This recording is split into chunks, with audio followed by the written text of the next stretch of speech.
Hey, I'm Grant with MarineMax in Jacksonville Beach. Today we're on the new Scout 210 Dorado. A lot of boat in a small package. Lots of features in this boat. Very comfortable for fishing, very comfortable for cruising around. Plenty of room for 6-8 people to go out to lunch in this boat or take a few people out fishing for the day.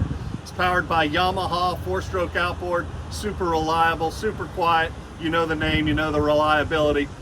You look in the back of the boat here, you've got a nice long bench seat all the way across in the back. Plenty of room for 4 people to sit in the back of the boat back there. Port side of the boat has a lounge seat over there with a forward and aft facing seat. Lays out flat, somebody can lay on there like it's a sun pad. Bimini top on this particular 210 Dorado. Stainless steel steering wheel. Infinity sound system on here, sounds really good.